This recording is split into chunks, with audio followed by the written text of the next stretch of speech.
Hi, I'm Astria. I was the family ghost at every gathering, present but never truly seen. My father used my college fund to bail out a failing business I never knew existed. My sister erased me from photo albums and handed my letters to the trash. They said I was too intense. But if speaking truth is intensity, what does that make their silence? And when I tried to confront it, they called it drama. But the deeper I dug, the uglier it got. What if your own blood forged a lie so convincing, even you believed you didn't belong? The scent of cut grass lingered in the air, mingling with the faint sweetness of gardenias that edged the patio. Charleston in early spring had always felt like home, gentle, polite, and just humid enough to make your blouse stick if you moved too fast. Tonight, though, the backyard didn't feel like mine. It belonged to everyone else. Their laughter, their stories, their carefully rehearsed toasts. Dad stood near the grill, wearing the same stiff smile he'd perfected over the years. To family, he declared, lifting a glass of bourbon. To my brilliant son Marcus for making partner at the firm. To Seraphine, whose interior design business just got featured in a magazine. And to my darling wife, thank you for surviving my 40 years in the Navy. Laughter rippled through the crowd. I raised my glass too, waiting for my name. It never came. I felt the air change around me like someone had sucked the warmth out of the spring breeze. I glanced at Seraphine, perched near the patio lights, her eyes already on me. She gave a slow, knowing smirk, the kind that said, "You should be used to this by now." I looked down at the condensation sliding down my glass. I'd once told myself that their forgetfulness didn't hurt anymore, that I had outgrown it, but lies like that eventually rot from the inside. A buzz vibrated through my clutch purse. I ignored it. It buzzed again. This time I peeked. Washington, D.C., Pentagon. I blinked. Everyone was still chuckling over Dad's toast. I stood, clutching the phone in one hand, my glass in the other. "Excuse me," I said, loud enough to cut through their stories. They turned, half annoyed. I held the phone to my ear. "Yes, Admiral speaking. Line 1, the president is waiting." The patio went silent. Someone dropped a fork onto a plate. The clink echoed like a cannonball. Dad's grip on his bourbon faltered. Mom reached for the table edge. Seraphine's eyes narrowed, the smirk fading into confusion. They didn't know. Not really. Not until now. I walked to the far end of the yard, pretending not to feel the sudden weight of their silence. The phone call was a decoy, of course. A failsafe for moments like this, when truth needed an entrance that pride would never permit. Behind me, murmurs rose like the tide. I let myself remember how Seraphine used to call me our little tomboy when I showed up to family dinners in uniform. How Marcus once said I was just playing soldier because he thought it would pass. How years ago, Dad never sent the letter of recommendation I'd asked for, one that would have secured me a scholarship to Annapolis. I only learned that truth much later. Back then, it broke me. Tonight, it forged something else. I turned back toward them just as the porch light flickered above Dad's shoulder. "I have to leave early tomorrow," I said plainly. "Classified briefing in D.C." No one responded. I set my empty glass down on the patio table and walked toward the gate. The crickets started up again. "You thought I was the forgettable one," I whispered to myself. "You were wrong." The moment I returned to the seating area, it was as if I had stepped into a parallel version of the party. Same faces, same ambient jazz playing from the Bluetooth speaker Dad insisted was state-of-the-art, but the energy had shifted. Glances darted my way, then quickly away. Mom fussed with the fruit tray. My brother Tyler adjusted his watch like he hadn't just seen me speak to the Pentagon. No one asked what the call was about. No one even joked about it. Not even in that offhand, "Well, excuse us, Madam Admiral," sort of way I might have expected if there were a sliver of pride in them. The moment dissolved as swiftly as it had come. My father laughed a little too loudly at something Seraphine said. My mother handed him a paper napkin he didn't need. And I stood there, forgotten, like steam rising off the grill and vanishing into the sky. I scanned for my seat. The folding table by the oak tree had 6 chairs set up. My siblings, their spouses, a couple of cousins, no 7th chair. "Hey," I asked lightly, "where am I sitting?" Tyler looked up, blinked like I'd interrupted his oxygen intake. "Oh," he said, glancing around. "I think you were going to grab an extra from the patio?" "Was I?" Seraphine chimed in. "Oh, don't be dramatic, just grab one, it's no big deal." It was always no big deal. When they forgot my birthday 3 years in a row, when Dad accidentally introduced me as his niece at a gala, when Mom mailed my Christmas gift to the wrong address and never followed up, no big deal. I walked to the patio and fetched a mismatched chair, the one with uneven legs that rocked slightly on flat ground. I set it at the end of the table, next to a 4-year-old eating Jell-O with his hands. The child wasn't mine, neither was the seat, but apparently both were now part of my assigned orbit. Someone handed me a white linen napkin. I turned, expecting a cousin or maybe a friend of the family, but it was one of the waitstaff, young, flustered. "Oh," she stammered. I saw you with the tray earlier." I blinked. "I wasn't with a tray." "Oh, sorry, it's okay." It wasn't, but I smiled anyway. Her mistake had a sting, not because she meant harm, but because she didn't know. Outsiders didn't see me as family either. I could have been a caterer, a temp, an extra brought in to fill the frame. Back at the table, no one had saved me a plate. The potato salad was nearly gone. I spooned the last of it onto my dish and took a breath. I had been through worse. I sat in my chair, the one that creaked and leaned, and sipped sweet tea. Seraphine appeared, radiant in her coral maxi dress, holding 2 glasses of red wine. She placed one in front of me. "Here," she said. "You looked like you needed this." "Thanks," I said, voice neutral. She didn't sit beside me. She perched next to Dad, across the table.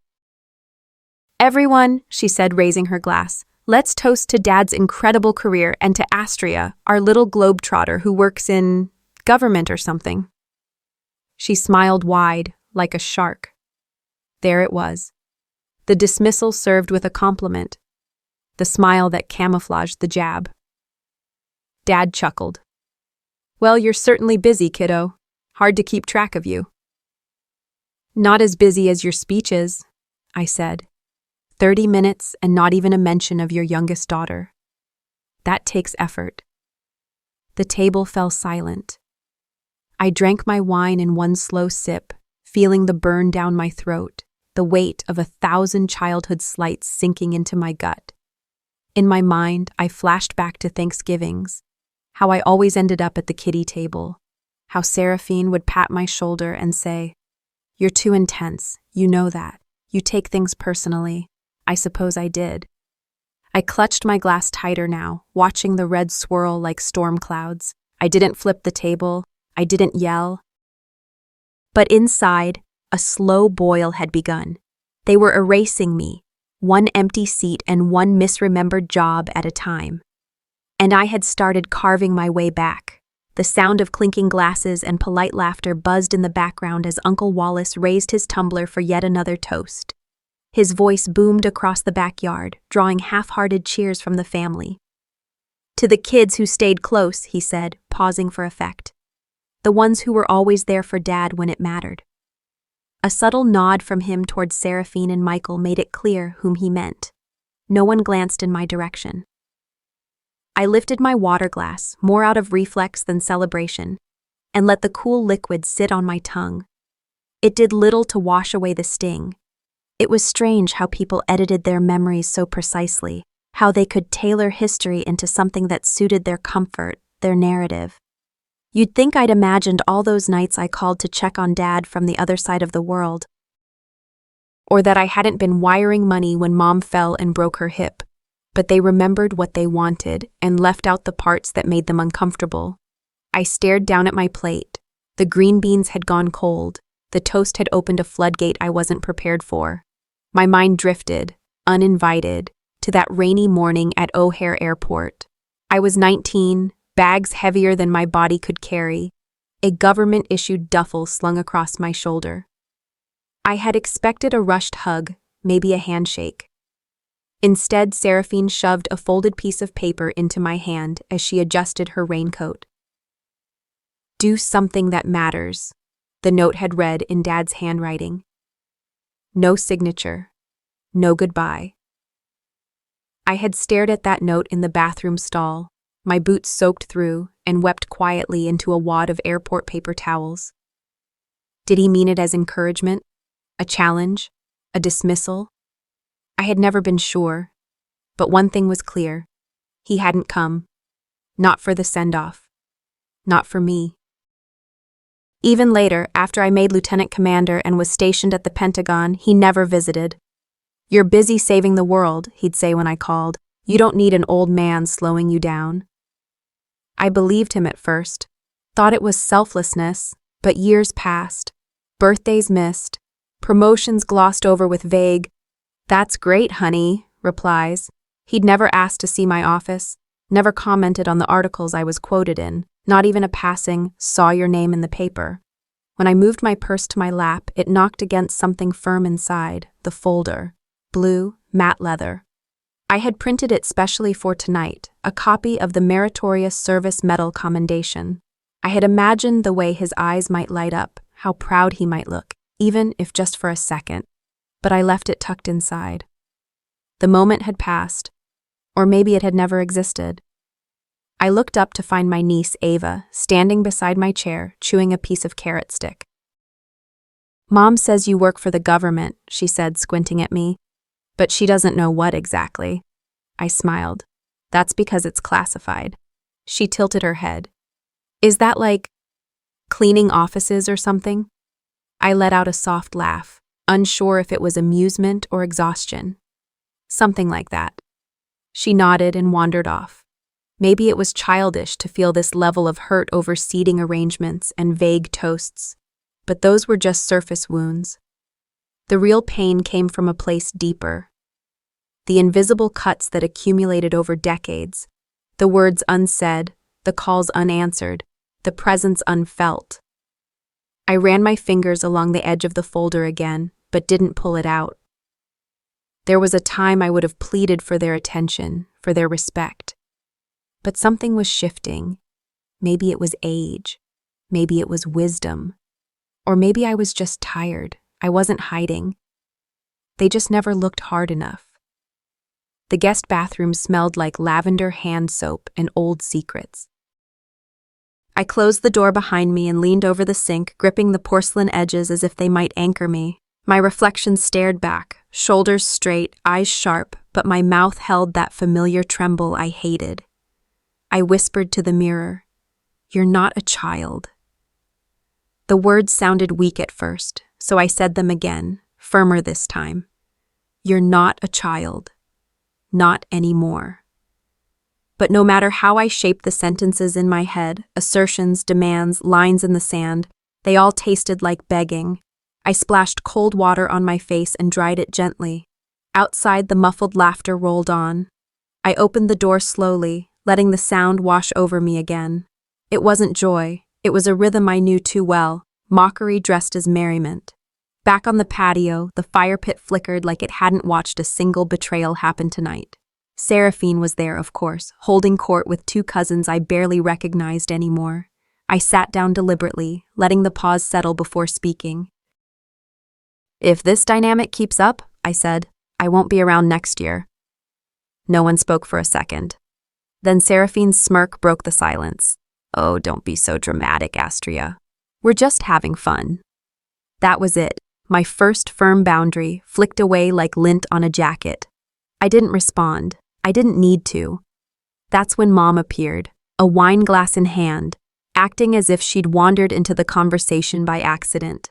She eased herself into the empty chair across from me and, with that storyteller twinkle she summoned so easily, launched into an old anecdote.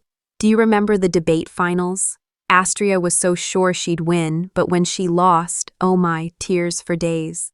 Laughter bubbled around the circle. I blinked slowly. "Actually," I said, "I won that night. You just didn't come." The fire cracked. The air felt colder than before. Mom waved a hand like she was swatting a gnat. "It's not that serious, sweetheart. just a story. One cousin muttered, "Why are you always so intense?" There it was again. Intensity as an insult. Like truth spoken out loud was too heavy for their fragile world. I didn't flinch. "Stop pretending these are harmless jokes," I said, rising slowly to my feet. "You're burning down bridges you don't even know are on fire." No one moved. No one asked me to stay. I walked away from the firelight, letting the night swallow me. The grass was damp underfoot. Crickets whispered in the distance. Behind me, the laughter resumed, like nothing had changed, but everything had. They didn't follow me into the shadows, because facing truth was never their game. The garage smelled of motor oil and cedar chips. Dust hung thick in the air, lit by the single bulb swaying slightly above. I stepped over a rusted cooler and ducked beneath a canoe that hadn't seen water since Clinton's first term. This was my father's realm, his fortress of forgotten tools and tax returns, his museum of deferred repairs, and yet I found myself here, drawn to the silence only old junk could keep. I needed air. I needed distance from the patio's smirks and from the carefully curated laughter that followed me like a rumor. That's when I saw it.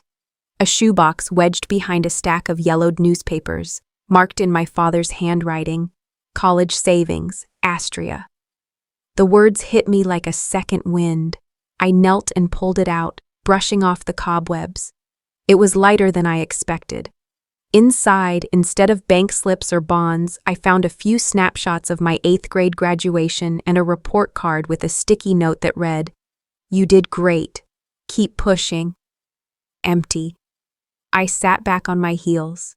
When I was 13, Dad had taken me to Dairy Queen after a school play and proudly opened an envelope he called "Your Future."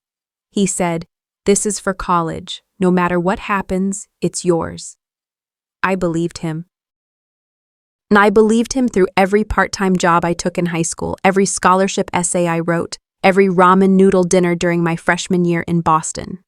Now, all that remained was cardboard and a box of ghosts. The air in my lungs turned sharp. I wasn't just disappointed, I was disoriented, like the foundation I'd built my resilience on had quietly eroded beneath me. I stood, the box under my arm, and made my way back into the house. They were in the kitchen now, Seraphine at the island, swirling her wine, Mom arranging store-bought brownies on a plate as if she'd baked them. My sister-in-law, Heather, was mid-story. And then I said, "She probably can't say what she does because it's just another office job with fancy jargon." A few chuckles followed. I stepped into the light, quiet but deliberate. The shoebox landed on the counter with a soft thud. Silence swallowed the room. "You all knew," I said. My voice didn't waver. "That this was a lie." My brother Mark reached for a chip. "Dad needed it for the business. You didn't need it. You got into that fancy school anyway. You're already smart." He said it like a compliment, like I should be grateful. I glanced at Dad. He was studying the box like it was a tax bill he didn't recognize. Mom stared at the ceiling. No one apologized. No one denied it. "This was never about money," I said, voice low but sharp. "It's about truth, about respect." I slid the box toward Dad. "This lie belongs to you now." He didn't move. He didn't even blink. "I had a right to know," I continued. "Not just because I earned it, but because you promised. And when someone breaks a promise like that, you don't get to pretend it didn't matter." For a second, I thought my mother might say something. Her mouth opened, then closed. She turned away, fussing with the brownies. I didn't expect justice. But I also didn't expect the hollow silence that followed, like the house had swallowed my words and found them inconvenient. I picked up my glass of water. It tasted like metal. No one followed me as I walked back down the hallway to the guest room. Once inside, I shut the door, not softly. I didn't cry. I sat at the desk, opened my laptop, and began drafting an email to a law firm that specialized in financial mismanagement within families. It wasn't about suing them. Not yet. It was about gathering facts, about making a record, about reminding myself that I wasn't crazy. They'd taught me to be quiet. Now I was teaching myself to speak. but in a language they couldn't interrupt. I wasn't just done playing along, I was ready to write the terms of my exit. The first rays of morning light crept into the guest room through the slats of the old blinds, casting soft lines across the floral quilt pulled to my chin. I hadn't really slept, just hovered in that odd space between exhaustion and adrenaline, the kind of state where your body wants rest but your mind is staging war games. I stared at the ceiling for a long time before reaching for my phone. No email. The law firm hadn't replied yet, but it didn't matter.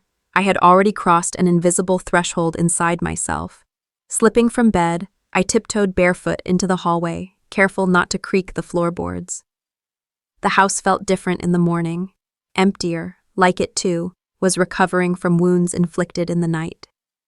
I turned left, toward the one place that still carried a whiff of mystery for me, Dad's study. The door opened with a reluctant creak. Dust motes danced in the sunlight, pooling through half-closed blinds. The room smelled faintly of old leather and printer ink. Lining the walls were shelves of trophies, golf, Navy plaques, and a few from our childhood science fairs. I scanned the cluttered desk, pausing when I saw something partially hidden behind a stack of Seraphine's real estate newsletters. A frame. I pulled it out. It was my high school valedictorian certificate. I had forgotten what it looked like. The gold seal was faded, the glass slightly cracked. Behind it, another folder, unlabeled. I opened it and blinked twice. My Navy commendations. Letters of recognition, a Department of Defense Leadership Award, and a commendation from a Vice Admiral I once briefed personally. All unopened, postmarked months, even years ago. They had been sent home. My home. And he hadn't told me. Hadn't displayed them. Hadn't even mentioned them. I placed the folder gently back on the desk. Something inside me clicked. Not a snap. Not a break, but a rotation, like a lock turning. Brunch was already being set up by the time I returned to the backyard. A white tablecloth fluttered in the breeze. Mimosa pitchers glistened in the light. Seraphine stood by the outdoor monitor, beaming. "We have a surprise video for Dad," she announced. "A walk down memory lane." Everyone clapped politely. I took a seat at the far end, not expecting much. What followed was what you'd expect: baby photos, first communions, beach vacations. But something gnawed at me. I was barely in it. In over 40 photos, I spotted myself only once. Blurred, half out of frame, standing near a barbecue, like an afterthought, like a ghost. My stomach knotted. When it ended, I walked quietly over to my mother, who was fussing with the fruit salad. "Why weren't there any pictures of me?" I asked. She didn't look up. "Well, you were always gone." I looked at her, searching her expression for warmth, for defense, for anything. "Or maybe," I said, keeping my voice low, "I stopped sending them when no one responded."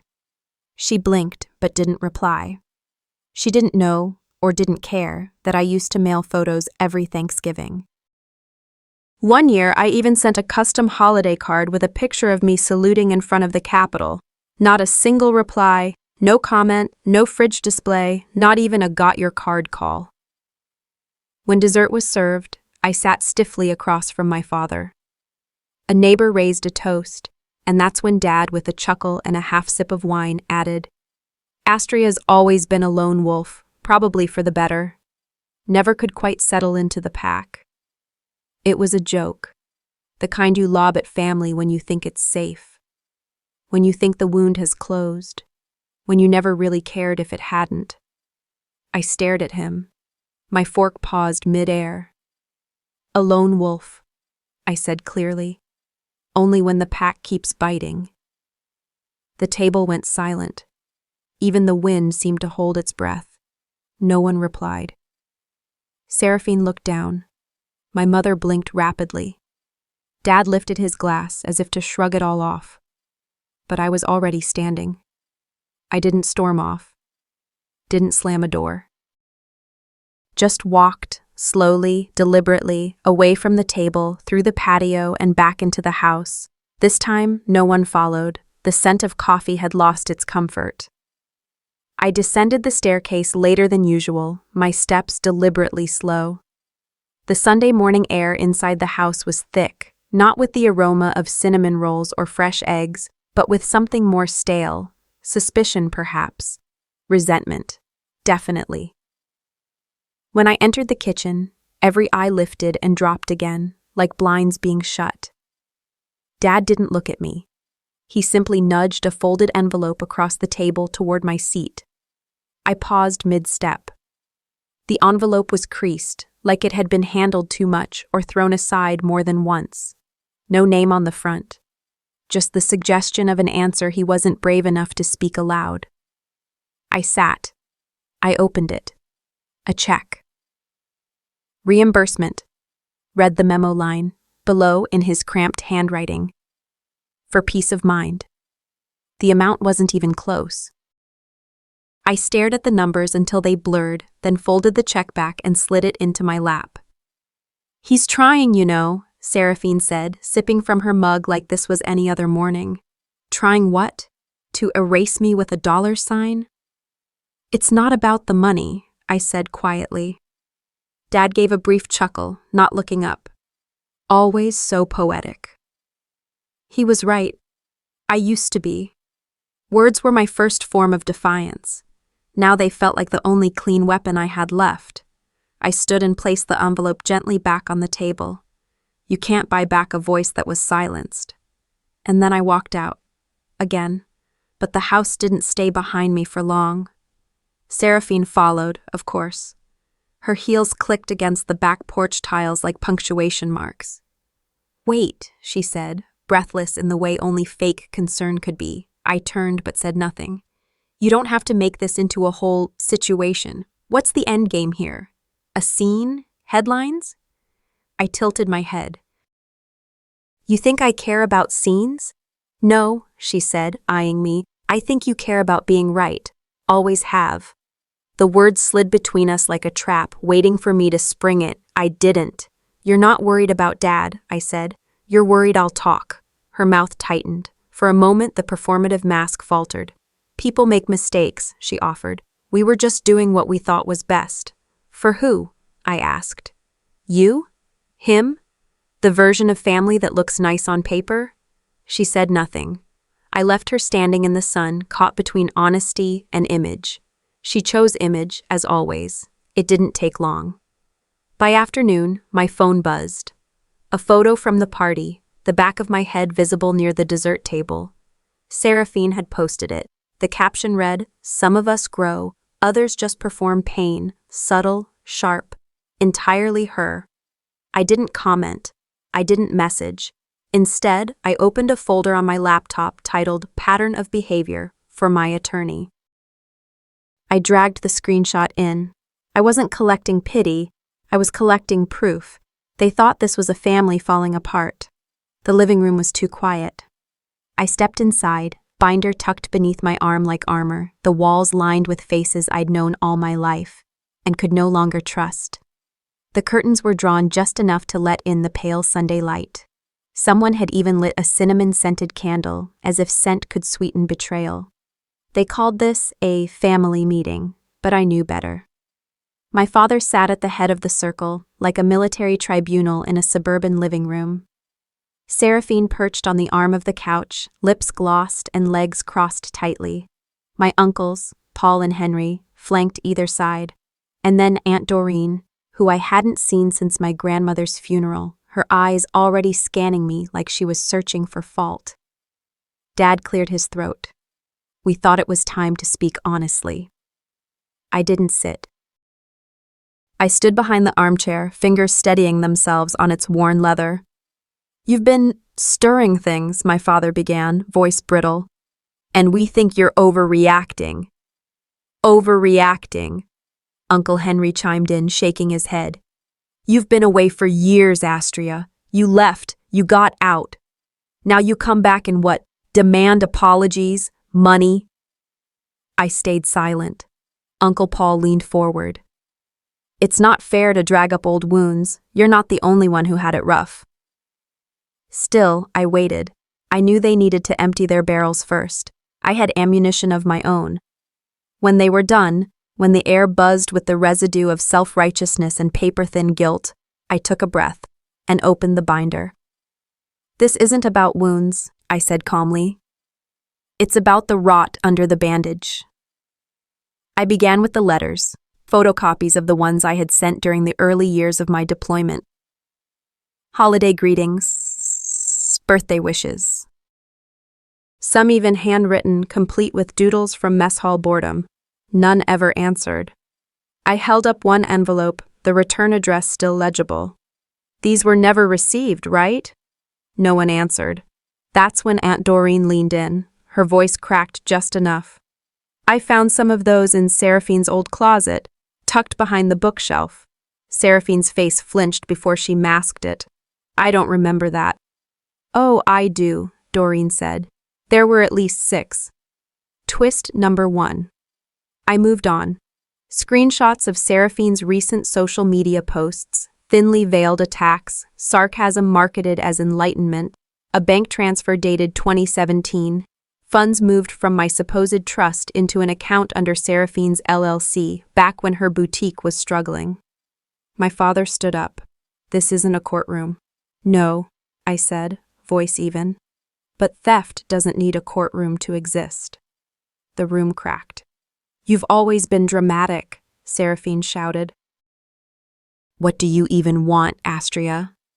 I didn't answer her. Instead, I turned to my father. "I want the truth acknowledged. I want my name cleared in this family. I want the lies to stop being currency." He sneered. "You're just like your mother, always playing the victim." That word, victim. As if survival wasn't a fight, as if silence wasn't imposed. "I'm not playing," I said. "I'm winning." And then Aunt Doreen, God bless her, stood up. "If you file, I'll testify," she said softly. "I've kept my mouth shut long enough." That broke the room more than anything I could have prepared. My mother didn't say anything then, but when I glanced at her, she nodded once, barely perceptible. Later I would find her message on my phone. "If you need me to speak, I will." I gathered my papers, clicked the binder shut, and looked at the people I once called home. "I'm not asking for love anymore," I said. "Just accountability." Then I walked out, binder still tucked under my arm. I didn't slam the door, I didn't raise my voice, but every step I took felt like a courtroom gavel, and every silence behind me an admission. The morning light in my San Diego apartment felt different than the muted glow in my parents' home. It carried a purpose, sharp, deliberate, unflinching. Aunt Doreen and Mom, Vera, were already there when I arrived, seated at my small kitchen table, sunlight pooling around their cups of herbal tea. We spoke quietly at first, only facts, no recriminations. Aunt Doreen's eyes were steady, Vera's were thoughtful. "I'm sorry," my mother began. "Not for the past, but for saying nothing. For letting lies feel easier than the truth. The apology didn't undo years, but it made space." Aunt Doreen nodded. "I'll testify if it comes to that. You're not alone." I exhaled. The guilt I'd carried felt lighter in the room. I realized alliances can heal as much as clarity. Later, I sat across from my lawyer in an office near Balboa Park. My binder lay open. "This isn't only about financial recovery," the lawyer said, scanning the documents. "It's about precedent. Misappropriation of trust funds. It's unusual, but you have the evidence." I hesitated, letting the weight of that moment settle. Bank statements from 2017, photocopied letters my grandmother described, flight logs for my military service. They were more than proofs. They were testimony. After a long breath, I said, "It's time." From that moment on, I wasn't pleading, I was initiating. That evening, I made my first public statement. No rage, no shame, just fact. I posted, "Silence served no one. Transparency might." I held a photo, me in uniform, standing in front of a Navy vessel. Simple, honest, real. The post didn't blow up. But the right people saw it. Fellow veterans, advocates for elder inheritance rights, strangers who wrote, "We stand with you."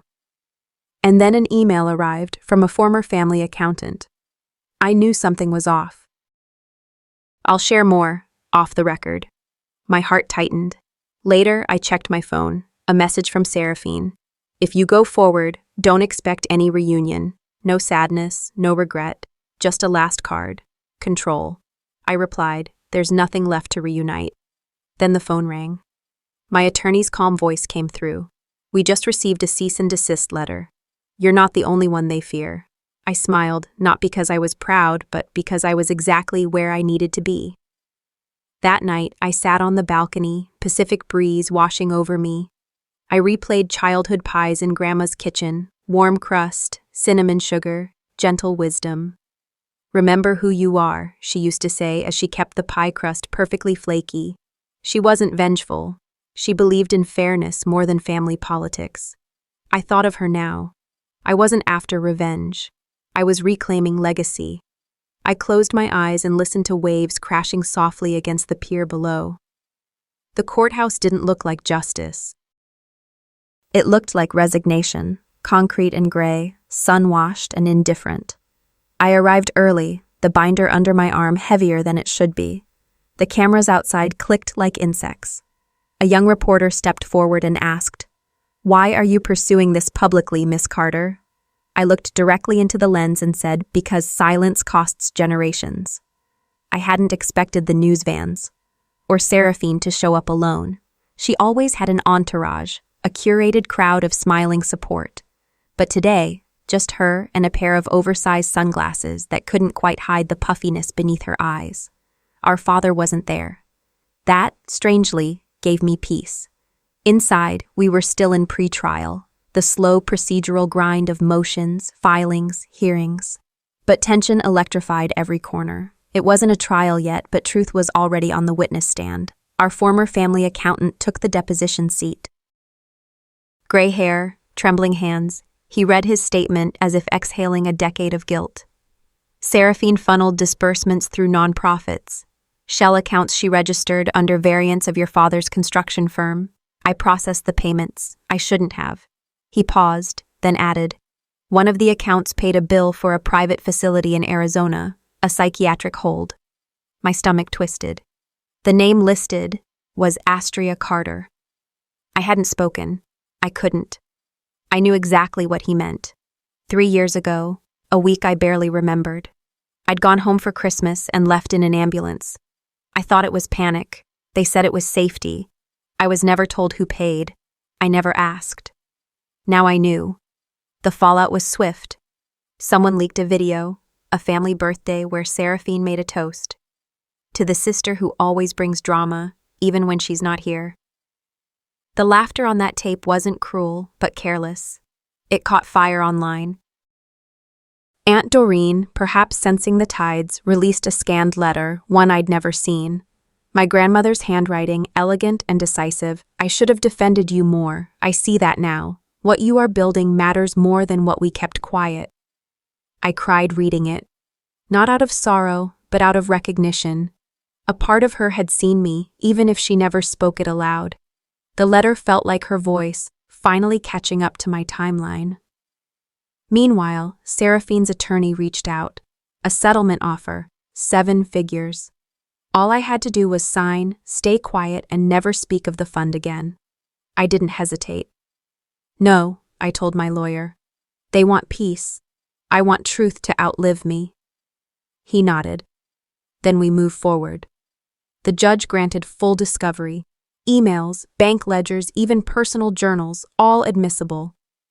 We dig now, my lawyer said. He sounded almost excited.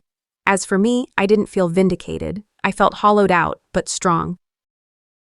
Like something had been burned away, and beneath it was steel. That night, I received a call. The voice was steady, official.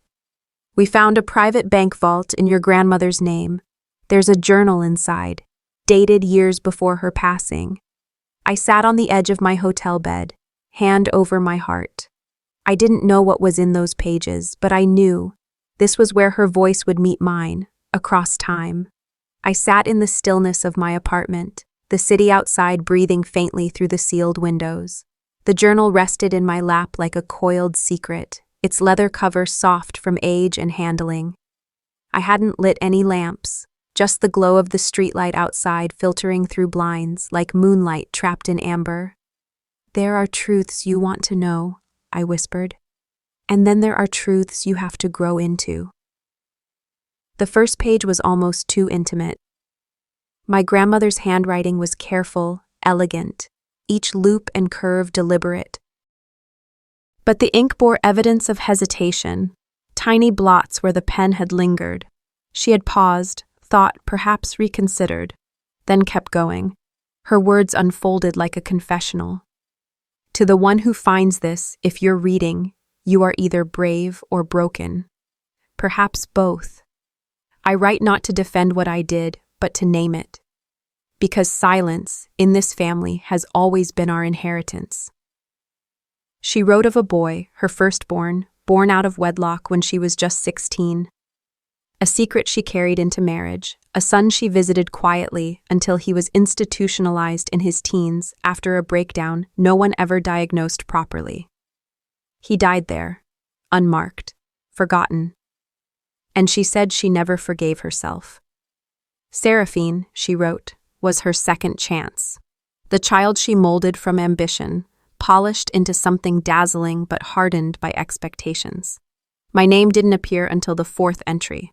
The younger one, Astria, is too much like me. Too many questions.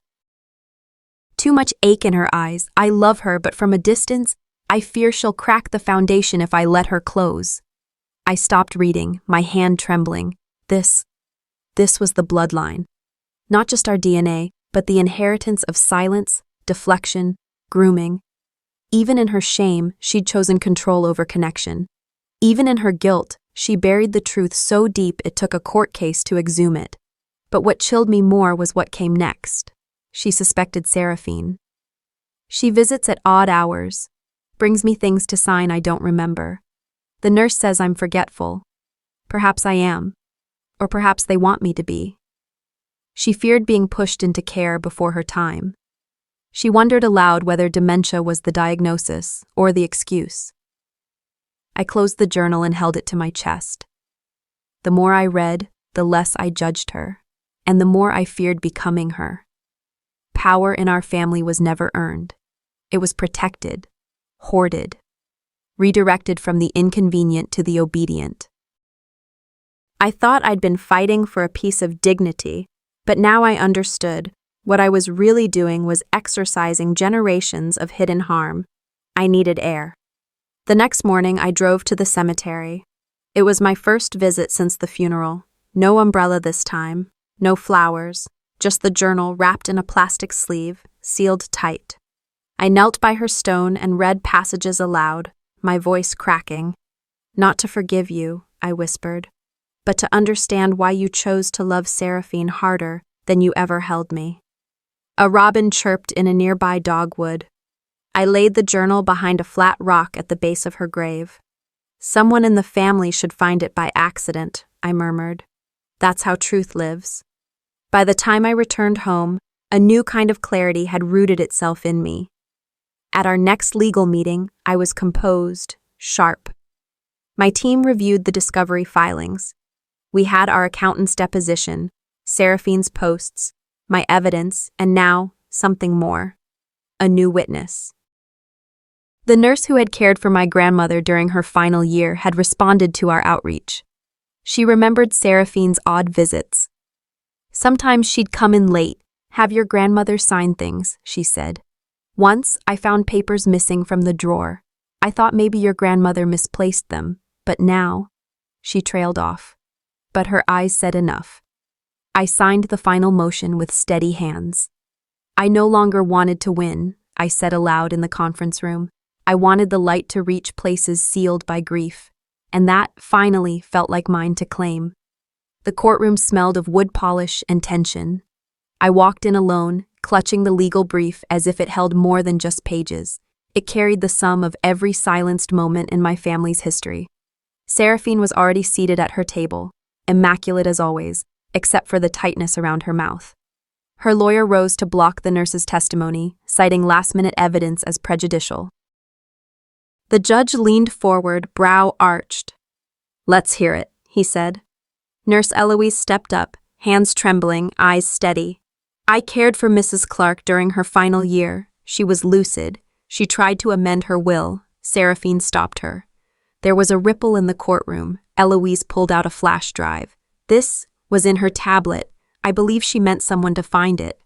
The video played. A dimly lit room. My grandmother's voice, clear as ever. "Stop shouting," she said to Seraphine, who stood beside her, phone in hand, frustration in every gesture. "This is manipulation, Seraphine. You don't get to rewrite what I remember." Then she looked directly at the camera. Her eyes were watery but defiant. "If you're watching this, make sure Astria gets the garden." I stopped breathing. The judge paused the video. No one said a word. It was enough. Seraphine shot up. "I did everything," she shouted, finger pointed at me. "She was gone. I stayed. I cleaned up the messes. I carried the weight while you sat in bookstores romanticizing loss." The courtroom watched her unravel in real time. Her attorney tugged her down. The judge's voice was gravel and iron. "We will suspend ruling and open a formal fraud investigation." Outside, the cameras waited. I stood on the courthouse steps, no makeup, no pretense, paper in hand. "This case was never about money," I read aloud. "It's about remembering who in this family watered the roots and who only polished the leaves." Then I handed the estate claim back to the court clerk.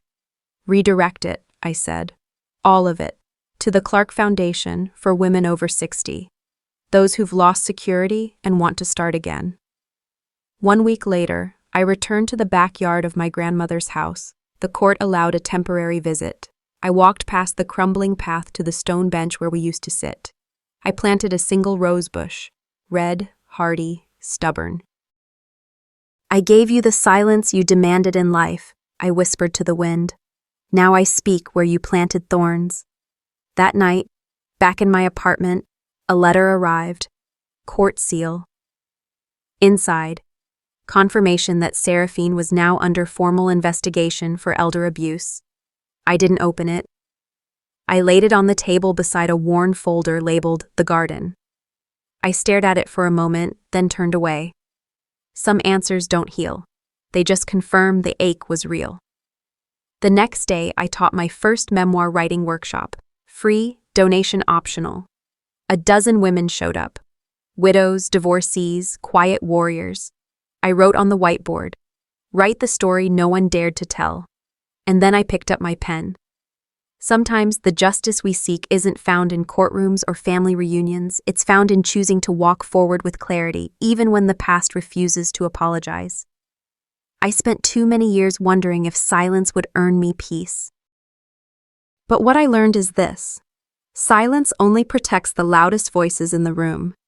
If you want to reclaim your story, you have to speak it, fully, bravely, without asking for permission. If you've ever felt unseen in your own family or minimized by people who should have protected you, know this: you are not alone, and your voice matters. Not everyone will understand your path, but that doesn't make it the wrong one. Healing isn't polite, it's fierce. And sometimes the most loving thing you can do is hold people accountable. What about you? Have you ever had to walk away from something that once felt like home? What's the one truth you wish someone had acknowledged about your story? If this video touched something deep in you, leave a comment with the number 1 or let me know where you're watching from. And if it didn't speak to you, tell me why. I want to hear your story too. If you found strength, insight, or just a moment of clarity here, please don't forget to subscribe to this channel. Your support helps us bring more powerful human stories to life, stories that speak truth, invite healing, and connect us all.